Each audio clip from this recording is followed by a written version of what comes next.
Hello and welcome to the ForensicFeen YouTube channel. Today we have the evidence for Mozilla Firefox in its normal regular browsing mode. We have the evidence there, as you can see. The evidence is currently showing up as processed. Okay, so I'll just show you the quick process of how you would process the evidence if it were unprocessed.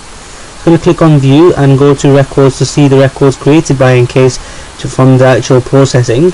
Like the same process again, click on internet, then double click on the internet link, and then we'll scroll down. We've got two files from Mozilla this time, okay? One file holds the cache, okay, and the other file holds the other files, okay? So this file, as you can see, it's got three records for form history, and these are the details entered into the form. So in comparison to Internet Explorer, where we didn't find any entries for the form, Mozilla Firefox in its regular browsing mode keeps a record of every entry that you enter into a form in this folder. So right click and go to folder, and it'll tell you the location of where that folder is, and it's in app data roaming Mozilla Firefox in the profile folder, and it's form history .sqlite. SQLite is the format used by Mozilla Firefox. It's a database format. Okay, so look through the record there. This is in hex view. If you scroll down, you can actually see the entries. They are all in. It's all stored in one SQLite file. Okay, you can see there. That's each record. After the record, you see some numbers relative to the date and time of each record. Okay, and if you just look at it in this view here, we can see the name of the file, formhistory.sqlite. If you look on the website, there'll be a document on this folder, and there'll be further information available there to you. Just going to go back so we can return to the records, and then use the back button within the records to look at other folders. This is a folder called downloads.sqlite. We didn't download anything in this session that I showed you, but previously I did download Java there. That's a record of the download. Now this is the cache folder. This is the one for the cache. In here it's got a number of records which you would probably find difficult to understand, but what you need to do is you need to reconstruct these records in order to build a table, and then you can identify all the records within the cache. To do that, what we use a program called SQLite Database Viewer. We've also got another program called Mozilla Cache Viewer. So Mozilla Cache Viewer you can download from this website, NoSoft. Okay, if you just scroll to the bottom of that web page, I'll show you where you can download it from. Okay, so you can download it there. Download Mozilla Cache View. It will open it as a zip file, and you just need to select the program within the zipped file. It is the second one down.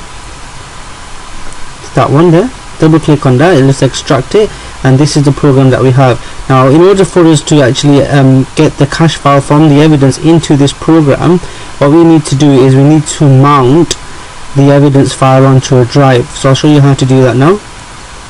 Okay, so you want to return to the evidence screen. Okay, go into the evidence, select disk. Okay, go to share, select the second option, mount network client, and click OK.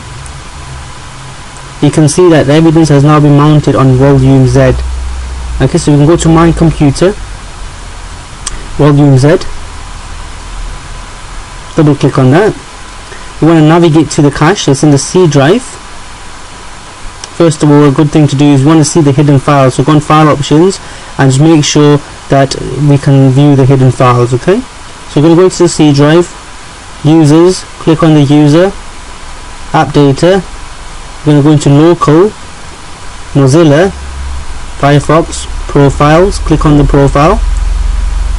Okay, go into the cache, and then we're going to click in the bar and copy the location, copy that, and then we're going to return to Mozilla Cache View, the program, click on open using the icon, and we're going to paste in the address for the cache within the Z drive and click OK. So there we have the contents of the Z drive folder structured, so there's not much work you have to do manually to structure the evidence. It's going to go through these files and find any relevant evidence to the test website. It's going to expand it there for you so you can see each entry within this program. This is the index.html file, which is the HTML file for the home page of the test website. You can see it's come with records as last modified, last expiration time, the server. It gives you quite a bit of information relative to that page. Okay, see if you can find any more files. We found page1.htm. There's another file, page2.htm, page3.htm. These are all files for HTML files for each page of the test website.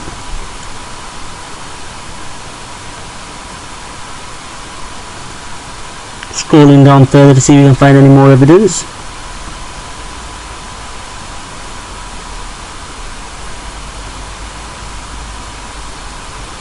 That was a file relative to the video within the website. It was a Vimeo file because the video was uploaded and embedded up from Vimeo.com.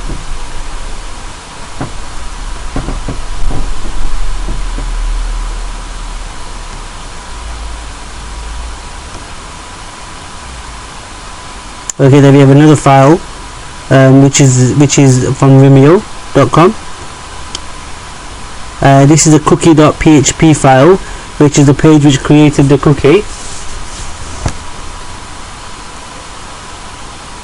So you just double click on the actual entry, which gives you the other page with further information of that entry. Okay. Alright, so we've had a look at the cache entries there for you for Mozilla Firefox in its normal regular browsing mode. Just going to close that. This is the Z drive.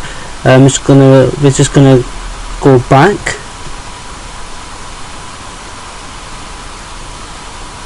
It's going to go into roaming this time.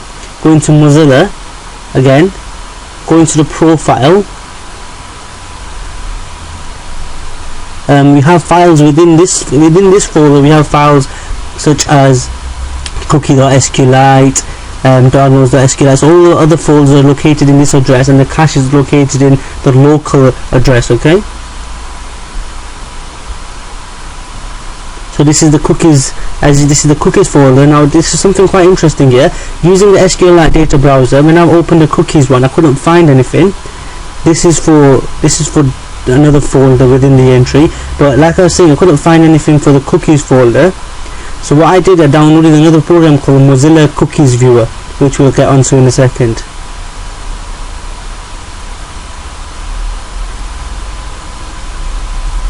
Yeah, but there's a folder called places.sqlite, which is the history folder for Firefox. But again, looking at it in the SQL database browser, it doesn't really bring up any information. However, this is not the case. There is information stored in those files, but we'll get onto that in a second. There are other files which have a .js extension. They are JSON files. You can view those files using the JSON editor online as well, which is referenced in the documents. If you can have a look in there if you want to. Okay. Just gonna close the SQL database browser. Have one more attempt at seeing if it holds any contents in the places.sql file, because that is the history file for Firefox. Unfortunately, there's no information in there, but there is actually information in there. We have checked that. If you look in the experiments, you'll be able to identify that there is information in that folder. Okay, so that particular program is not working for us for those current files. What we'll do now is we'll use an alternative. For cookies, we'll use the Mozilla Cookies Viewer. So we're on that page at the moment. We're going to scroll down to the bottom. Again, download the Mozilla Cookies View. Same process as the cache one. Double click on it and run the program. Okay. Now it's identifying cookies from the C drive, which is the actual machine, the investigator's machine. But what we're going to do is we're going to open it to the Z drive. So again, we will get the location for the Z drive.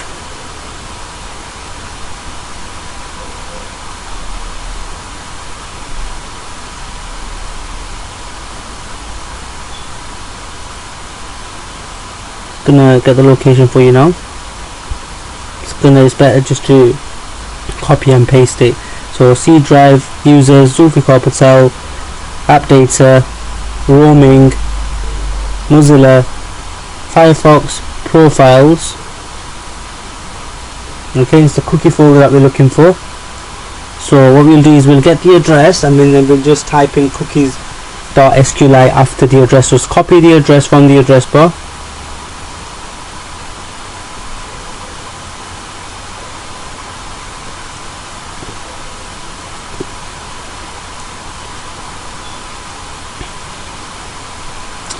just identifying whether we can get the address from there, but it's better just to copy it from the address bar. Copy, return to the program that we just downloaded, paste that in, and then just put / and then type in cookies.sqli. It brings it up for us there anyway. Okay, so it's going to press OK, and this should view all the cookies from that particular folder. Okay, just scrolling down there, we're going to look. We found cookies for the Vimeo. Those are 3 cookies that it creates.